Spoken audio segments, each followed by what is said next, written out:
우리 말씀 들어가기 전에 말씀 앞에 우리의 선포를 먼저 힘껏 하고 그리고 말씀으로 들어가도록 하겠습니다. 시작. 주의 말씀은 내 인생의 빛입니다. 주의 말씀은 내 삶을 변화시킵니다. 주께서 말씀하신 대로 나는 사랑받는 하나님의 자녀입니다. 나는 축복의 통로입니다. 오늘도 주의 말씀에 마음의 문을 엽니다. 말씀하여 주옵소서. 듣고 깨닫고 말씀대로 살겠습니다. 아멘. 유숙 권사님 있으면 크게 하는데 한 사람의 자리가 큽니다. 오늘 우리에게 주신 하나님의 말씀의 제목은 자녀 삼으신 하나님을 찬양하라입니다. 성경 말씀은 에베소서 1장 1절부터 14절까지의 말씀인데요. 우리가 저와 여러분이 교독하시도록 하겠습니다. 제가 먼저 읽겠습니다. 하나님의 뜻으로 말미암아 그리스도 예수의 사도된 바울은 에베소에 있는 성도들과 그리스도 예수 안에 있는 신실한 자들에게 편지하노니 하나님 우리 아버지와 주 예수 그리스도로부터 은혜와 평강이 너희에게 있을지어다. 찬송하리로다. 하나님 곧 우리 주 예수 그리스도의 아버지께서 그리스도 안에서 하늘에 속한 모든 신령한 복을 우리에게 주시되 곧 창세전에 그리스도 안에서 우리를 택하사 우리로 사랑 안에서 그 앞에 거룩하고 흠이 없게 하시려고 그 기쁘신 뜻대로 우리를 예정하사 예수 그리스도로 말미암아 자기의 아들들이 되게 하셨으니 이는 우리가 사랑하는 자 안에서 우리에게 거저주시는 바 그의 은혜의 영광을 찬송하게 하려는 것이라. 우리는 그리스도 안에서 그의 은혜의 풍성함을 따라 그의 피로 말미암아 속량 곧 죄 사함을 받았느니라. 이는 그가 모든 지혜와 총명을 우리에게 넘치게 하사 그 뜻의 비밀을 우리에게 알리신 것이요 그의 기뻐하심을 따라 그리스도 안에서 때가 찬 경륜을 위하여 예정하신 것이니 하늘에 있는 것이나 땅에 있는 것이나 그리스도 안에서 통일되게 하려 하심이라. 모든 일을 그의 뜻의 결정대로 일하시는 이의 계획을 따라 우리가 예정을 입어 그 안에서 기업이 되었으니 이는 우리가 그리스도 안에서 처음부터 바라던 그의 영광의 찬송이 되게 하려 하심이라. 그 안에서 너희도 진리의 말씀 곧 너희의 구원의 복음을 듣고 그 안에서 또한 믿어 약속의 성령으로 인치심을 받았으니 이는 우리 기업의 보증이 되사 그 얻으신 것을 속량하시고 그의 영광을 찬송하게 하려 하시리라. 아멘. 네, 그렇습니다. 우리가 구원을 접어들면서 에베소서를 묵상하고 있습니다. 에베소서는 사도 바울의 저자인 것으로 또 복음의 핵심을 너무나도 정확하게 이렇게 서술해 놓은 것으로서 어찌 보면 반지의 그 중앙 보석에 해당한다고 이제 성경의 학자들은 그렇게 말을 하고 있습니다. 기록 연대는 우리가 살펴보면 한 AD는 아노 도미니, 주님 이후, BC는 주님 이전이죠. 그러니까 우리 주님을 중심으로 또 모든 역사가 이렇게 또 분간되는 것도 우리가 알 수 있죠. 그런데 주님을 또 받아들이지 않는 분들이 참 많습니다.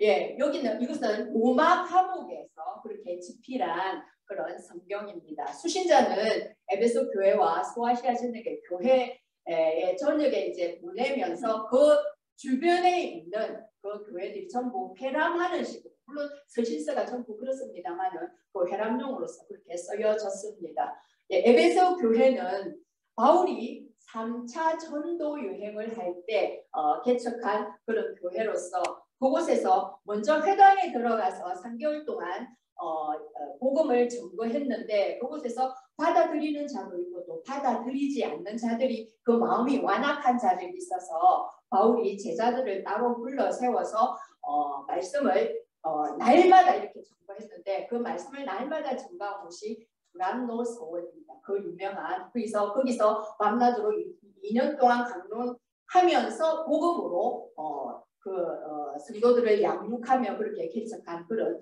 교회였습니다. 그런데 특별히 에베소 이 지역의 특징은 너무나도 상업이 활발하기 때문에 항구 도시고 그렇기 때문에 거기 우상 숭배도 많고 또 돈이 많기 때문에 영적으로 문란하고 종교의 백화점, 예, 그 정도로 너무나도 문란한 그런 지역이었습니다.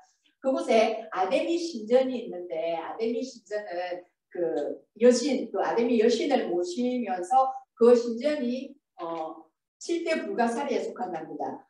여기서 특기에 갔다 오신 분도 계시는데, 예, 그것을 보고 오셨는지요? 예, 그곳에 지금까지 잠깐 그 사진 한번 볼게요. 지금까지 이 위용을 떨치며 1000년이 지나지 않았습니까? 그런데도 물론 뭐 복원하고 했지만 그 시대에 저렇게 웅장한 저렇게 만들 수 있었다는 것은 대단한 정말 그 어떤 투자한 그 경제력이 있었다고 또 보아집니다. 저기 보면 여신들이 막 이렇게 군데군데 있죠. 저렇게 아데미 여신을 그렇게 섬기는 그런 지역이었습니다. 그러다 보니 그곳에 또 성황되는 것은 은장색 저런 그 우상의 그 모형들 조형물들을 이제 우리 같으면 뭐 불상 같은 걸 이렇게 만들어서 경주가면 왜 그런 것들이 많지 않습니까? 탑 모형, 뭐 불상 모형 그런 것들을 만들어서 이제 그 생활의 어떤 것들을 이렇게 조달하는 그런 것들이 성황했는데 이제 그 가운데에서 이제 복음을 전하고 또 복음을 받아들인다는 게 얼마나 힘들었을 것인지 짐작이 갑니다. 그리고 제가 이것을 저도 공부를 하면서 에베소에 우리 6장에 보면 하나님의 전신갑주를 입으라고 나오지 않습니까? 그러니까 저만큼 엄난하고 문란한 저런 도시에서 그 복음을 간직하고 복음을 계속 지속적으로 가지고 가려면 그 하나님의 전신갑주를 입지 않고는 영적 전쟁에서 우리가 힘없이 쓰러지겠다 싶겠더라고요. 그래서 그래서 그 6장에 저는 하나님의 전신갑주를 입으라고 그렇게 사도 바울이 말씀하셨구나 하는 게 이제 그게 몸으로 이렇게 와닿더라고요. 그래서 그만큼 에베소 저 지역에서 말씀을 이렇게 복음을 간직하고 그 믿음을 가지고 살아간다는 것이 얼마나 힘들었을까 그것이 이제 저도 짐작이 가더라고요. 예, 그래서 그 이제 기록한 목적을 보게 되면 에베소서가 6장까지 있지 않습니까? 1장부터 3장까지는 우리 그리스도인이 어떠해야 되는지 그 정체성을 확립해 줍니다.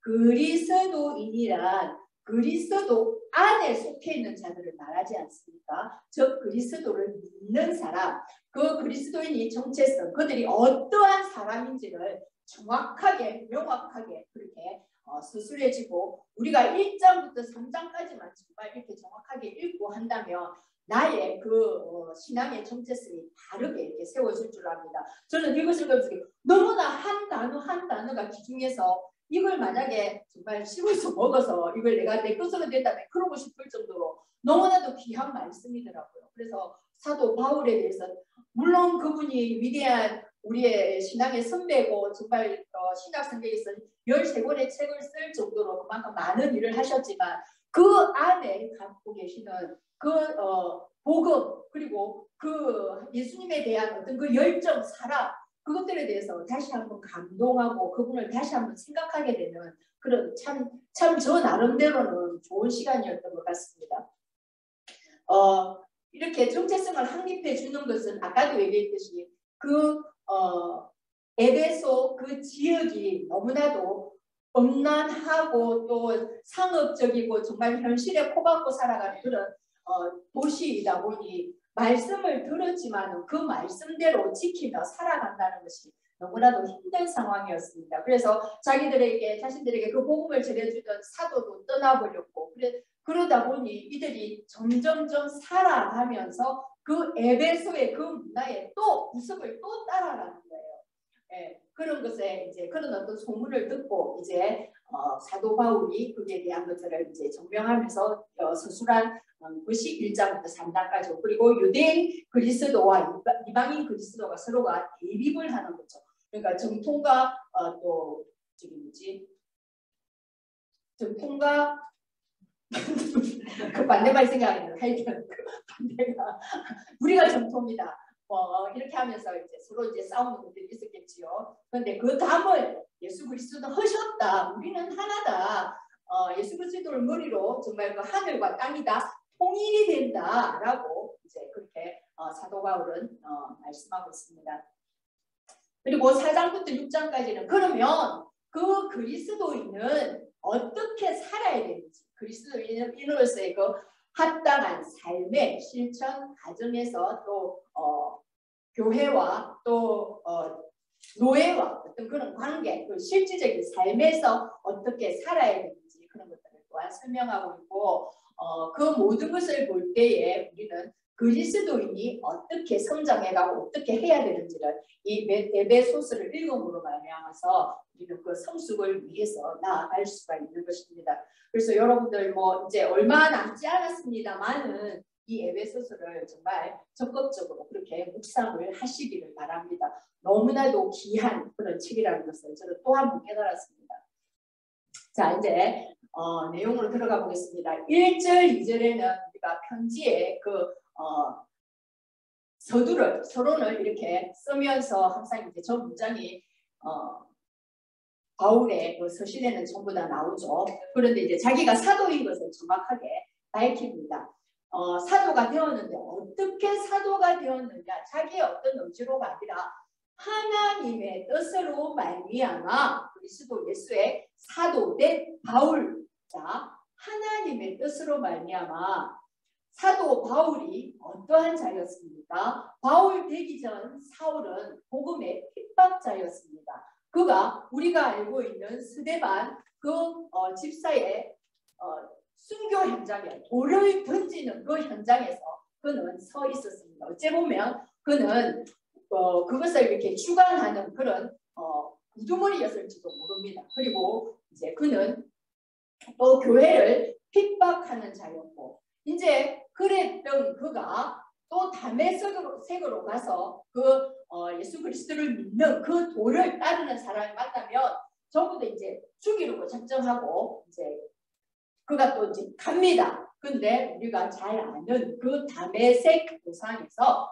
하늘의 빛이 내려옵니다. 그러면서 이제 사울은 거기에서 예수 그리스도를 만나고 완전히 변화가 되어지죠. 그 예수 그리스도를 만나는 다메섹 도상에서 만나는 그 지점이 AD 32년경이라고 이렇게 말씀을 하고 있습니다. 자, 그렇게 핍박하고 그 모든 스데반 집사를 정말 그때는 돌로 이렇게 던져서 죽인 투석형 있었지 않습니까? 그렇게 돌로 죽이는 그 현장에 서 있은 정말 철저하게 뼛속까지 유대 교회에 썰어있던 사도 바울이 하나님의 예수 그리스도의 그 빛 비추심으로 말미암아서 정말 사람이 180도로 전환되면서 이제는 그 예수 그리스도를 위해서 핍박받는 자로 그렇게 변화가 되어집니다. 그러면서 그는 한 10년간의 1차, 2차, 3차의 그 전도 여행을 다닙니다. 그러면서 그는 얼마나 많은 매와 또 얼마나 많은 그 채찍과 얼마나 많은 위험들을 당했는지 고린도서 11장 23절부터 27절까지 그렇게 말씀하고 있습니다. 우리 한번 이걸 읽어보기를 원합니다. 시작! 그들이 그리스도 일꾼이냐 정신없는 말을 하려니와 나는 더 그러하도다. 내가 수고를 넘치도록 하고 옥에 갇히기도 더 많이 하고 매도 수없이 많고 여러 번 죽을 뻔하였으니 유대인에게서 사실에서 하나 암암매를 5번 맞았으며 3번 폐장으로 맞고 1번 돌로 맞고 3번 파선하고 일주야를 깊은 바닷속에서 지냈으며 여러 번 여행하면서 강의 위험과 강도의 위험과 동주의 위험과 이방인의 위험과 시대의 위험과 강야의 위험과 바다의 위험과 거짓 형제 중에 위험을 당하고 또 수고하며 애쓰고 여러 번 자지 못하고 줄이며 목마르고 여러 번 굶고 죽고 헐벗은 세상에 정말 저 40의 감암매라는 것은 이제 유대인들의 형벌 중에 하나인데 40대를 맞으면 사람이 죽는답니다. 그러니까 죽기 전에 그 한 대 남겨놓고 이제 살려주는 거죠. 그렇게 40에 우리 옛날 사극들 보면 곤장을 이렇게 때리지 않습니까? 그 한두 대 맞으면 죽을 것 같은데 그러니까 39대까지라는 말이지 않습니까? 그렇게 맞고 살 수 있나요? 그런데 그걸 5번이나 맞았답니다. 그리고 또 택장을 또 맞았고 또 바울은 14장 19절에 보면 사도행전 거기에 보면 두서디라는 곳에 가서 복음을 전하다가 이렇게 돌로 맞아서 스데반에게 돌로 이렇게 때려서 죽였던 것처럼 이제 사도 바울이 그렇게 돌로 맞아서 그 던지던 사람들이 죽었구나 하고 그냥 데리고 가서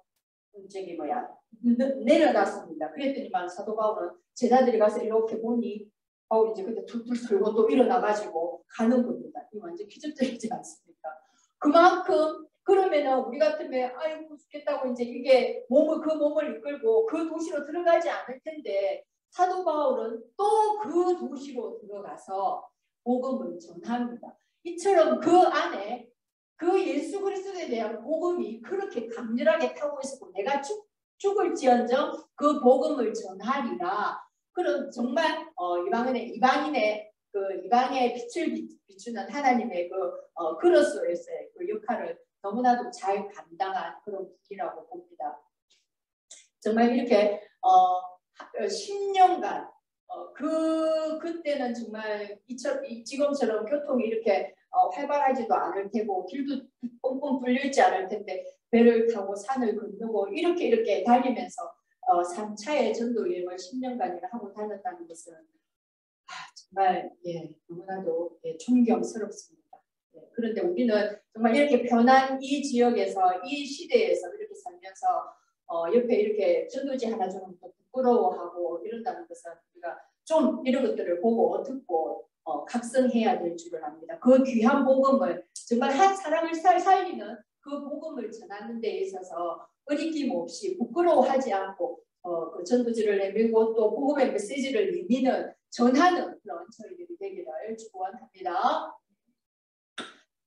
그리고 이제 그렇게 복음을 받은 사도는 하나님 아버지와 예수 그리스도의 그 은혜와 평강을 또한 이렇게 풀어놓습니다. 그 예수 그리스도로부터 오는 은혜 또 예수 그리스도가 전해지는 그 평강이 너희 모두에게 있을지어다 라고 그렇게 축원을 합니다. 자, 이제 3절부터 6절까지를 보게 되면 우리를 구원하시기 위해서 먼저 하나님께서 하신 일이 나옵니다. 그러면서 실질적으로 그 첫 마디가 바울은 찬송하리로다 라고 그렇게 하나님을 찬송하리로다 라고 그렇게 말씀을 합니다. 지금 바울이 어디에 있습니까? 감옥에 있지 않습니까? 그가 처한 장소는 감옥인데 그 감옥에서 하나님을 찬송하라고 그는 외칩니다. 그리고 또한 바울은 사도행전에 그 바울과 실라가 그는 창고에 차인 그 상태에서도 찬송하지 않습니까? 그러자 옥문이 열리고 그런 지진이 일어나고 그런 어떤 사태가 일어나지 않습니까? 그는 어떠한 상황이든지 하나님을 기뻐하고 찬송합니다. 빌립보서 같은 경우에도 그게도 항상 기뻐하라 하나님을 기뻐하라는 그런 빌립보서 말씀에도 많이 나오지 않습니까? 빌립보서 자체도 그가 감옥에 갇힌 상태에서 기록한 그런 서신입니다. 그 안에 얼마나 당한 고통이 핍박을 받은 것이 많지만 그것보다 그 안에 있는 그리스도에 향한 그 사랑과 그 복음이 더 크기 때문에 그 큰 것을 가진 자기 때문에 그 자그마한 핍박이나 어떤 것들을 정말 힘들어하지 않는다는 것입니다. 자, 찬송할 것인데 무엇을 찬송하느냐? 하나님 곧 우리 주 예수 그리스도의 아버지께서 그리스도 안에서 예수 그리스도로 말미암아 그가 사랑하시는 자 안에서 그 4절 중에 전부 다 한 절씩 전부 다 그리스도 안에서라고 되어 있습니다. 하나님께서 구원을 계획하실 때에는 다른 어떤 것이 아니라 그리스도 안에서 적극적으로 계획하신 것도 아니고 창세전에 이 세상이 만들어지기 전에 하나님께서는 계획을 하셨다는 것입니다. 그 기쁘신 뜻대로 그렇게 계획하시고 그리스도 안에 있는 자들을 전부 구원하시기로 예정하시고 그런 계획을 세우셨다는 것입니다. 그리고 그 예수 그리스도로 말미암아서 우리 모두를 아들들 되게 하셨다는 것입니다. 그래서 그가 사랑하시는 예수 그리스도 안에서 너희들은 그 은혜를 받은 자로서 그 은혜의 영광을 찬송하여라 라고 찬송하리로다. 그 내용이 무엇이냐? 그 가운데 그리스도 안에서 너희를 예정하시고 택하셔서 하나님의 또 그 하나님 앞에 거룩하고 금이 없게 하시면서 자기의 아들들이 되게 하나님 앞에 아버지 앞에 갈 수 있는 자들이 누구입니까? 아들 아닙니까? 그 아들들이 되게 하셨다는 것입니다. 그러므로 말미암아서 너희들은 영광을 찬송을 하라 이렇게 사도 바울은 말하고 있는 것입니다. 우리가 저렇게 볼 때에 뭔가 말이 좀 어렵습니다만은 메시지 유진 피터슨이라는 그 분이 쓰신 메시지 성경에 보면 쉽게 좀 나와 있습니다. 제가 읽어드릴 테니까 눈을 따라서 한번 와보시기 바랍니다. 하나님은 얼마나 찬송 받으실 분이신지요. 하나님은 얼마나 복되신 분이신지요. 하나님은 우리 주 예수 그리스도의 아버지이시며 그분 안에 있는 축복의 높은 자리로 우리를 데려가시는 분이십니다. 하나님께서는 땅에 기초를 놓으시기 오래전부터 우리를 마음에 두시고 사랑의 중심으로 삼으셔서 우리가 그분의 사랑으로 온전하고 거룩하게 되도록 하셨습니다. 아주 오래전에 하나님께서는 예수 그리스도를 통해 우리를 자녀로 맞아들이기로 작정하셨습니다. 이 계획을 세우시며 하나님은 얼마나 기뻐하셨는지 모릅니다. 하나님께서는 그분의 사랑하시는 아들의 손을 통해 아낌없이 베푸시는 선물을 우리가 찬양하기 원하셨습니다. 아멘. 이렇게 말씀하고 있습니다. 우리의 어떤 그 번역본에는 미리 예정하고 택하시고 이제 이런 말들이 나오니까 구원받을 사람은 미리 다 예정되어 있는 거 아니야? 그러면 우리가 굳이 전도하고 이렇게 할 필요가 있나? 어차피 하나님은 예정된 사람, 택하신 사람은 구원할 것인데 이런 어떤 미리 정해버린 어떤 그런 마음들이 있을 것 같아서 제가 이렇게 다른 번역본을 이렇게 보여드리는 것입니다. 그리고 디모데전서 2장 4절에 보게 될 것 같으면 하나님은 모든 사람이 구원을 받으며 진리를 아는 데에 이르기를 원하시느니라라고 말씀하고 있습니다. 하나님께서 우리 예수 그리스도께서 십자가에 못 박혀 돌아가실 때 어떤 특정한 사람들만을 위해서 돌아가셨나요? 그건 아니지 않습니까? 모든 인류를 위해서 십자가에 못 박혀 돌아가셨지만 이것을 받아들이느냐 받아들이지 않느냐는 선택하는 것은 본인의 몫인 것이라는 것입니다. 하나님은 다 열어놓으셨습니다. 그리고 그 열어놓은 자가 열어놓았을 때 선택하는 사람이 있고 그것을 보지 못하고 할 때는 그것을 하나님은 또 유기한다는 것입니다. 그래서 선택과 유기가 있는 것입니다. 자, 그리고 우리를 두 번째로 예수 그리스도께서 또 우리를 구원을 위해서 하신 일은 7절부터 12절까지가 나와 있는데요. 그리스도 안에서 그 은혜의 풍성함을 따라서 그리스도의 피로 말미암아 속죄함을 우리가 받은 것입니다.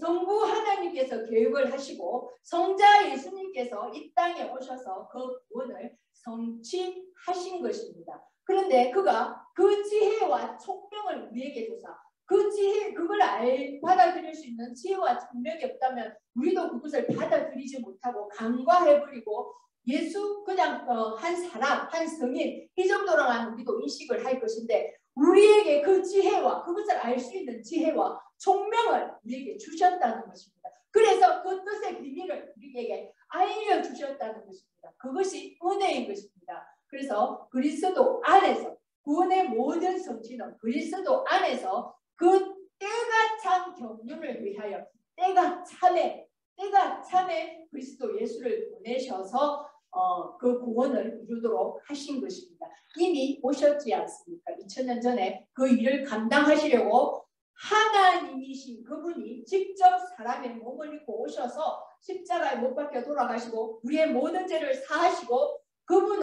그분이 흘린 피는 우리와 같은 사람의 피가 아니고 하나님의 피입니다. 하나님께서 육신이 되어 오셔서 흘린 하나님의 피로서 우리가 죄사함, 속죄함을 받은 것입니다. 그 거룩한 피로 말미암아 우리가 죄사함을 받았고 사람이 죽는다고 해서 내가 죽는다고 해서 그 죄값이 없어지는 것입니까? 그 죄값을 없앨 수가 없는 것입니다. 그렇기 때문에 그 죄값을 위해서 예수 그리스도께서 그 육신의 몸을 입고 그 죄값을 치르기 위해서 우리가 순회될 때 계속 얘기했지 않습니까? 예수님 짜리가 아니면 우리가 그 죄값을 치를 수가 없습니다. 그 예수님께서 우리의 죄값을 치러 주셨기 때문에 그 은혜로 말미암아 우리는 죄인에서 의인으로 되는 것이고 하나님의 자녀로 되는 것입니다. 그래서 이 모든 일을 그의 뜻의 결정대로 일하시는 이의 계획 뭡니까? 성부 하나님이지 않습니까? 그 성부 하나님의 그 계획에 따라서 우리는 그 하나님의 지혜와 총명을 가지고서 예수 그리스도의 하신 그 일들을 바라보고 깨닫고 그 앞에 나아감으로 말미암아서 우리가 그분의 소유가 되고 상속자가 되었다는 것입니다. 예수 그리스도로 말미암아서. 그래서 그 안에서 너희가 또 찬송을 하라라고 되어 있습니다. 6절에 찬송하라, 12절에 찬송하라. 이거 거의 이제 무슨 찬양의 후렴구처럼 이렇게 되어 있습니다. 그래서 우리가 그것을 따라서 이렇게 하나님을 하신 일, 또 예수 그리스도께서 하신 일 이렇게 구분을 지어서 이렇게 영광을 올려드리면 참 좋은 뜻입니다. 자, 사도행전 4장 12절에 보면 우리가 구원받을 수 있는 그 이름이 자, 다른 이로서는 구원을 받을 수 없나니 천하 사람 중에 구원을 받을 만한 다른 이름을 우리에게 주신 일이 없습니다 하였습니다. 그렇습니다. 아멘입니다. 다른 이름 없습니다. 공자 아닙니다. 습가 아닙니다. 오직 우리 주 예수. 우리가 살면서 뭐 내가 좀 좋은 일을 하고 이 종교를 믿든 저 종교를 믿든 뭐 좋은 일하고 선한 일을 하면 결국은 그 같은 한 자리에서 만나는 거 아니야? 정상에서 만나는 거 아니야? 쓰레빠 신고 올라가도 운동화 신고 올라가도 그곳에 만나면 그냥 모든 게 이렇게 천국으로 되는 거 아니야? 아닙니다. 오직 예수 그리스도 그 이름을 믿는 자만이 구원을 얻을 수가 있습니다. 왜냐하면 하나님께서 그렇게 정하셨기 때문입니다. 천국 하나님의 나라 그것은 하나님께서 주인이신 것입니다. 그래서 하나님이 정하신 법대로 따라서 우리는 나아가야 되는 것이고 그 법대로 우리는 움직여야 되는 것입니다. 그것이 바로 하나님의 그리스도인의 그 자격이고 또 그리스도인의 표식입니다. 하나님의 말씀대로 사는 것이. 자, 이제 우리를 구원하시기 위해 성령님께서 하신 일입니다. 13절부터 14절까지인데요. 예수 그리스도 안에서 진리의 말씀, 곧 너희의 구원의 복음을 듣고 그 안에서 듣고 믿을 수 있도록 하신 분이 바로 성령님이신 것입니다. 그래서 성령님께서 내 안에 찾아오심으로 말미암아서 그 예수 그리스도께서 하신 그 일들을 내가 들었을 때 그것을 믿어서 내 입으로 시인하게 해 주신다는 것입니다. 그래서 삼위의 하나님께서 구원의 계획을 하시고 또 구원을 성취를 하시고 또 구원을 적용을 하시는 그 삼위의 하나님께서 하신 일 가운데에서 우리가 예정되어 있다는 것입니다. 그것이 얼마나 큰 복입니까? 그것을 찬송하라는 것입니다. 그 영광을 우리가 예수 그리스도를 따라서 그 기업에 보정이 되었다는 것입니다. 그래서 성령 하나님께서는 너희들 그래 우리는 계약서를 이렇게 쓰거나 할 때에 거기에 도장인이 없으면 이거 무효지 않습니까? 아무런 쓸모가 없지 않습니까? 거기에 도장을 꽝 치워놓은 말미암아서 이제 이것이 내 소유가 되었다. 이런 뜻을 의미하지 않습니까? 그가 똑같습니다. 성령님께서 내 마음속에 찾아오셔서 꽝 찍고 너는 내 것! 이 모든 그 구원의 어떤 것들이 사실임을 확정함라고 도장을 찍는 것이 성령님께서 내 안에 인을 치시는 것입니다. 우리는 다 누구나 죽게 되면 그리스도의 심판대 앞에 나아갑니다. 자, 우리 세상의 법정을 한번 생각해 보시기를 바랍니다. 재판장이 이렇게 있습니다. 그리고 죄인이 앉아 있습니다. 그 죄인을 변호하는 변호인이 있습니다. 그리고 그 죄인의 죄를 고발하는 검사가 있습니다. 자, 검사의 역할은 사단입니다. 사단은 일일이 이 사람이 무슨 죄를 지었고 무슨 죄를 지었고 무슨 죄를 지었고 죄를 고발합니다. 그럴 때 변호인 되시는 우리 예수 그리스도께서는 아니다. 그 죄가 없다라고 변호를 해주십니다. 그러면 재판장이신 우리 하나님께서는 변호인이 되시는 그 아들이신 예수 그리스도의 말씀도 그래 그 말을 듣고 하나님은 죄 없다. 이 사람은 내 아들이 변호하는 너는 죄 없다. 너는 천국 꽝꽝꽝 이렇게 도장을 찍는다는 것입니다. 그래서 하나님을 믿는 우리는 얼마나 큰 복인지를 모릅니다. 그 안에 성령께서 너는 내 것, 너는 그 앞에서 성령님께서 그것을 확정 지어주신다는 것입니다. 그 도장 찍음으로 말미암아서. 그래서 그 구원이 확정되어지고 그 죄 없음이 또 확정되어졌기 때문에 그것을 위해서 또 너희는 찬송하라 라고 그렇게 14절에 나와 있는 것입니다. 그 성령님이 하시는 일을 고린도전서 12장 3절에 있습니다. 우리 함께 읽어보도록 하겠습니다. 시작. 그러므로 내가 너희에게 하나님이 하나님의 영으로 말하는 그는 예수를 저주할 자라 하지 아니하고 또 성령으로 아니하고는 누구든지 예수를 주시라 할 수 없느니라. 아멘. 그렇습니다. 예수를 믿는다고 고백했던 사람들이 많이 돌아서고 심지어는 강단에서 하나님의 말씀을 전했던 자도 나중에는 아니라고 돌아서는 것들이 많음을 우리가 봅니다. 그 안에 진정 성령이 계셨을까요? 네. 그거는 각자 판단하시기 바랍니다. 성도의 복, 우리가 받은 신령한 복, 그 복은 첫 번째 그리스도 안에서 자녀 삼아 주신 복입니다. 그것은 성부 하나님의 구원의 계획입니다. 그리고 예수 그리스도를 통한 죄 사함의 복입니다. 그것은 성자 예수님의 구원의 성취입니다. 그리고 세 번째로 성령의 인치심으로 구원의 보증의 복을 우리가 받은 자들입니다.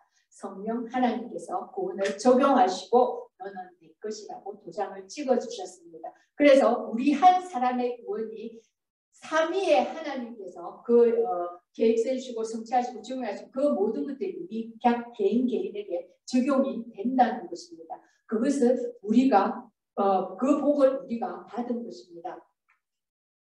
끝을 맺자면 하나님의 자녀됨이 우리의 최고의 복입니다. 어떤 복, 세상의 물질의 복, 명예 복, 권력 복 아무것도 아닙니다. 하나님의 자녀됨이 최고의 복입니다. 아멘이시죠? 그래서 그 복 주신 하나님을 찬송함이 그 자녀됨의 표인 것입니다. 자, 우리가 오늘 이 말씀을 가지고 적용하기를 원합니다. 우리가 성도가 해야 될 그 영광의 찬송은 하나, 창세전에 그리스도 안에서 예정하신 하나님의 크신 은혜에 감사하며 찬송하는 것이고요. 둘째로 주 예수 그리스도의 그 보배로운 피로 죄 사함을 받은 은혜에 감사하며 찬송을 해야 하고요. 세 번째, 성령께서 우리를 복음을 듣고 믿어 구원 얻게 하신 그 은혜에 감사하며 찬송하는 것입니다. 그래서 하나님 우리 아버지와 주 예수 그리스도께로부터 오는 그 은혜와 평안으로 인해 우리는 날마다 감사하며 찬송해야 된다는 것입니다. 그래서 여호와를 찬양하라 하는 그 호흡이 있는 자마다 찬양하라고 우리 시편 마지막 편에서 그렇게 말씀하고 있지 않습니까? 이것이 성도의 몫인 것입니다. 날마다 찬송하며 날마다 감사해도 부족함이 없습니다. 그 하나님을 찬송하기를 바랍니다. 아멘. 오늘 들은 말씀을 생각하면서 우리 결단의 기도를 하시기를 바랍니다. 그렇습니다. 우리에게 구원을 예정하신 창세전에 그 모든 구원을 예정하신 하나님의 그 은혜에 감사하며 그리고 그 구원을 이루시기 위해 하늘의 그 보좌의 그 모든 영광을 버리시고 정말 낮은 이 인간의 몸으로 오셔서 그 모든 죄를 속죄하시고 돌아가시고 또 부활하시고 성천하신 그 예수 그리스도의 은혜에 감사하고 또한 무엇보다도 우리를 너는 내 것이라고 잊혀주신 그 성령님의 은혜에 감사하며 우리가 정말 내가 살아가는 동안에 그럼마다 그것을 항상 감사하며 아버지께 영광을 올려드리는 그 자녀된 식구들 온전히 감당하겠다고 그렇게 우리가 선포하며 또한 기도하며 나아가시기를 원합니다. 기도합니다. 사랑의 아버지 하나님 감사합니다.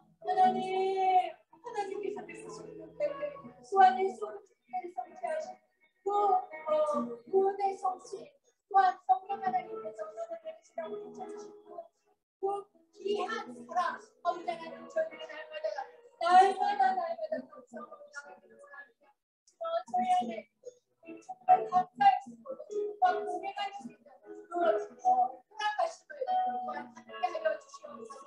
그런 충분한 고백하는 자들이 하시옵소서. 저희들이 받은 것에 나만 감사하는 것이 아니라 전하는 인생의 삶을 온 감사하게 되어 주시옵소서. 감사합니다. 아버지 감사합니다. 이해가 있는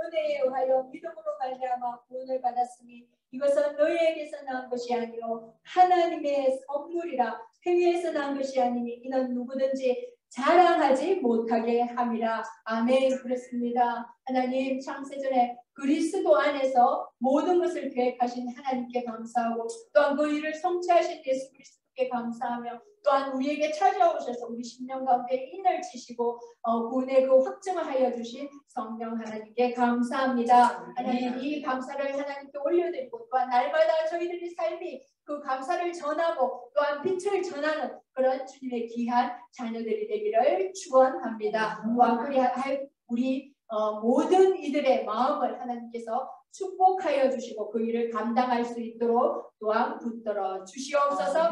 그리하신 주님을 찬양하며 예수님 이름으로 기도드립니다. 아멘.